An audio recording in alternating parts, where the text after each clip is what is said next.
All right, good morning, guys. We're going to start reading chapter 36, which is The Unusual Flock. So another flock of geese was approaching the farm, but this flock was unusual. It wasn't flying south like the others. It was flying north in a perfect V formation, and it was led by a young, graceful goose. The flock flew once around the farm buildings and then delicately touched down in the barnyard. The leader whispered some words to the others, and then he fluttered in through the barn door.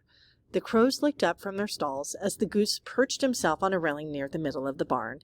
Then the goose cleared his throat, shook his tail feathers, and announced to the herd, "I am looking for a robot named Roz. My name is Brightbill. I am her son." Aw, she's going to be so excited. Chapter 37, The Reunion. Something was wrong with the cows. Their excited moos echoed out from the barn and across the farm. Roz sent the milk truck away for its evening deliveries and hurried off to see what the ruckus was about. When she stepped into the barn, she found the entire herd crowded together. As the robot started pushing her way through, the cows turned to her and smiled. And then Roz saw him, her beloved son, Brightbill. As you know, reader, robots don't feel emotions, not the way that animals do. But in that moment, in the barn, nobody had any doubt how Roz felt. She rushed forward and scooped her son into her arms. "Brightbill," she cried, "is it really you?" "It's really me," Brightbill nuzzled his mother's face. "But how did you find me?" said Roz. "Ma, you're famous. You were all anyone could talk about at the wintering grounds. It started with the flocks of geese that stopped here on their migrations. They shared your story with everyone they met. Your story spread from flock to flock, from north to south, from east to west. Eventually, your story made its way to me. I took off as soon as I heard where you were. I didn't even tell the others." "But we caught up to him!" Loudwing, the old goose, fluttered over the herd and gently landed on a cow's back. "Brightbill wasn't the only one who wanted to see you, Roz." The rest of the flock appeared, and the robot found herself surrounded by old friends and family. Squawking and mooing and laughing and cheering filled the barn. But then came a loud, clear voice that only the robot understood. "Roz, what are you doing?" The animals hushed. Roz slowly turned around, and there were Jaya and Jade standing in the doorway. The children had seen everything. Chapter 38, The Truth. Children can be very sneaky. Tell me about it. And when Jaya and Jade heard the ruckus coming from the barn, they silently sneaked over to investigate. Now they were staring at a very strange scene indeed. Roz was standing in the middle of the barn, surrounded by the entire herd of cows. For some reason, a flock of geese was there as well, and one of the geese was being cradled in the robot's arms. But what most confused the children were the wild animal noises that Roz had just been making. The thing is, children aren't just sneaky, they're also smart. Tell me about it. And it didn't take long for Jaya and Jade to make sense of that strange scene. "Those stories Roz told us about the robot on the island," said Jade to his sister. "They were about her." "The goose in Roz's arm?" said Jaya to her brother. "That must be her son." All of Roz's stories came flooding back to the children. The robot, the island, the wild animals, the adventures. The stories seemed so fanciful. Could they really be true? "You are correct, children. Those robot stories were about me," admitted Roz, with a hint of sadness in her voice. "There were so many times that I wanted to tell you the truth about my past, but I was afraid the truth would frighten you." The robot motioned to the goose in her arms. "This is my son. His name is Brightbill." Reader, there's another important quality that children possess. In addition to being sneaky and smart, they're also very compassionate. Children care about others and about the world, and as Jay and Jade gazed at Roz and Brightbill, their little hearts were full of compassion. "Please do not tell your father about me," said Roz. "To him I am just a machine. If he learns the truth, he will send me back to the robot factory where I will be destroyed. But you must do what you feel is right. My life is in your hands now." The children looked at each other and smiled. "Don't worry, Roz," said Jaya. "Your secret is safe with us," said Jade. Chapter 39. The Allies. Jay and Jade would do anything to have their own mother back, so they understood how happy Brightbill and Roz must have felt in that moment. But they also understood that this happy moment couldn't last forever. Brightbill couldn't live on the farm, and Roz couldn't be her true self around their father. Life seemed so unfair. The children knew what needed to happen. "Roz, you need to go home," said Jaya. "You need to be with your family and your friends on your island," said Jade. I wish I could go home, but your father would never allow it, said Roz. Just run away, said the girl. I ran away once. It was easy. But then I started feeling hungry, so I came home and made myself a sandwich. Running away might be easy for you, but not for me, said Roz.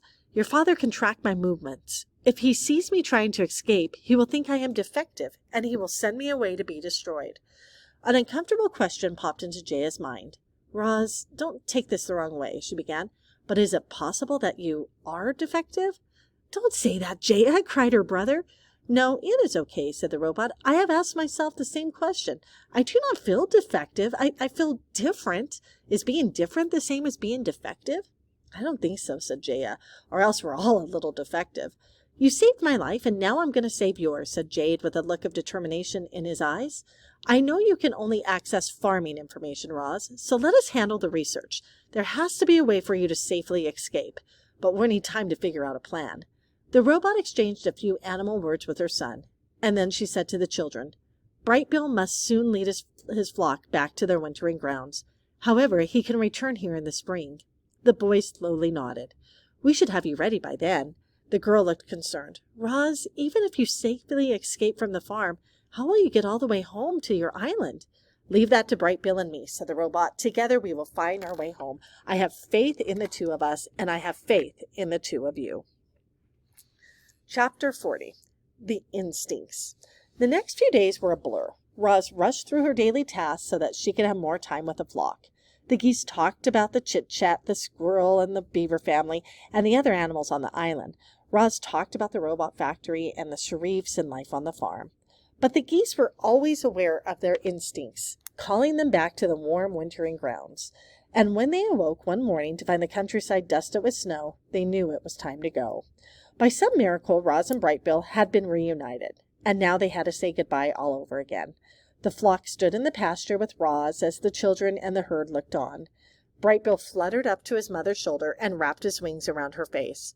I'll return in the spring, said the goose, and then you and I are going to find our way home. Please be careful, said the robot. I do not want to lose you again. Or keep your son out of trouble, squawked Loudwing with a smile. The geese waved goodbye to Roz and their new farm friends.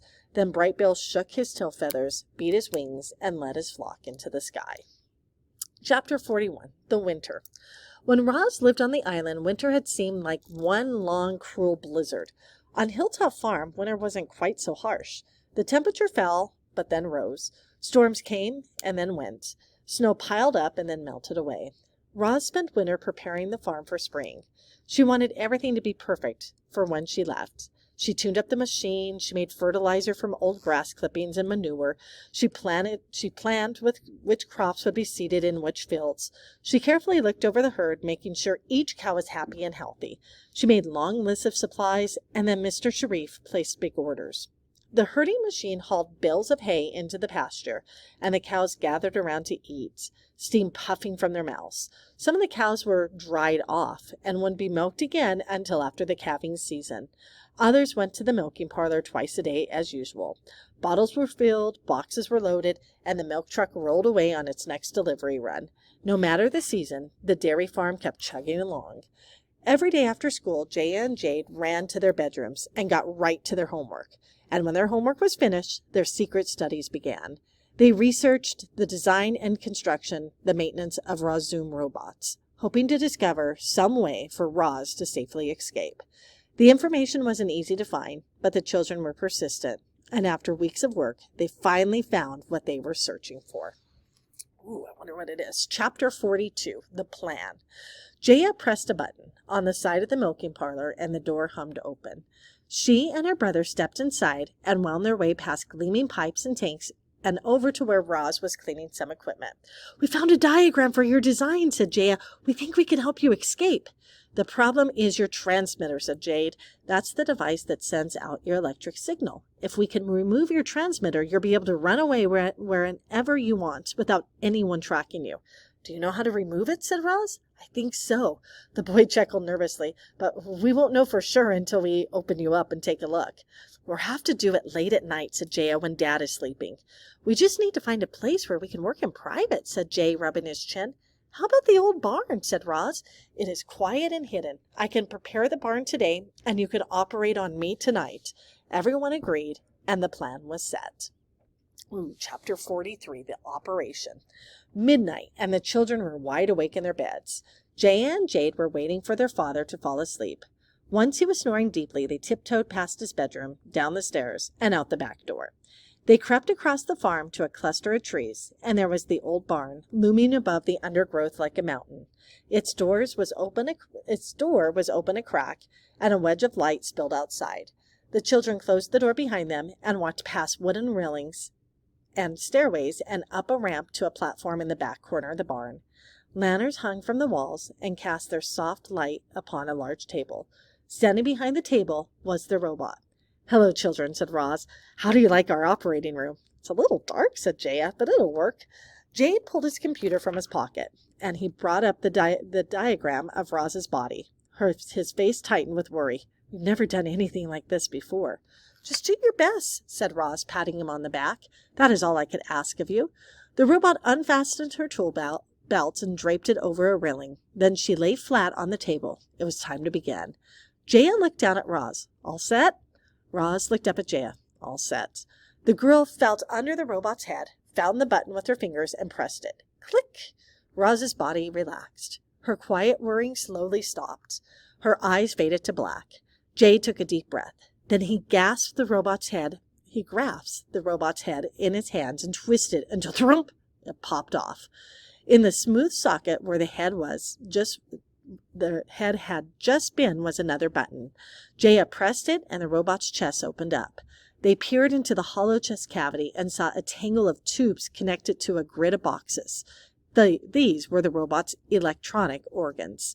"That's the transmitter," said Jade, pointing. The children reached into the robot's chest, carefully removed a box and a tube, and set them on the table. "That was easy," said Jaya, smiling. "Actually, I think this is the transmitter over here," said Jade, and he removed another box. Then Jaya removed another tube. The boy checked his computer and said, "I might have this backward." A bead of sweat rolled down his forehead as he removed another box. "Wait, I think we should start over." Jaya nudged her brother out of the way and started plugging parts back into the robot's chest. "You're doing it wrong." Jade nudged his sister out of the way and started removing parts again. "I don't know about you, reader, but I'm a little confused." So were the children. Pretty soon, Roz's internal parts were strewn across the table, and nobody knew where anything was supposed to be. Oh my gosh, I hope they get her back together. "Why did you remove so many boxes?" yelled Jaya. "Why did you remove so many tubes?" yelled Jade. The siblings argued for a while, and they sat quietly for a while. The children were tired and cranky and afraid that they'd never get Roz working again. Jaya slumped against the table and looked up at the ceiling. Then her eyes drifted to the lanterns dimly glowing above. And then she had an idea. She climbed onto a wooden railing, grabbed one of the lanterns from its hook, and climbed back down. When she held the lantern close to Roz's body, Jade noticed that there were different numbers lightly etched into each of the internal parts. Now things were starting to make sense. The children quickly removed the correct box and tube. They put the robot back together, and they turned her on. Click! Roz's body tensed.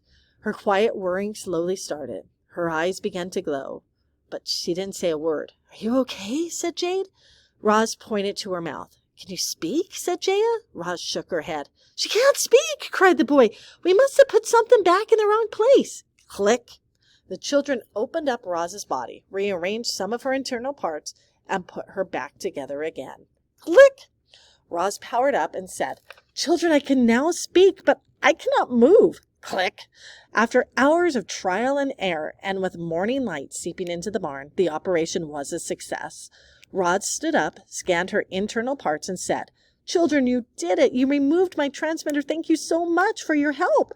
"You're very welcome," said Jaya, yawning. Jade checked his computer. "I can still see your signal on the map," he said. "Your transmitter is still working, so keep it close until you leave the farm." And then he stuffed the little electronic device into the robot's tool belt. "Children, there's a bit of bad news," said Roz in a serious tone. "I know you have been up all night, but I am afraid it is time for you both to get ready for school." Oh, my Gosh, how do you go to school after a night like that? All right, guys, go ahead and answer your discussion question, and we'll pick up on chapter 44 tomorrow.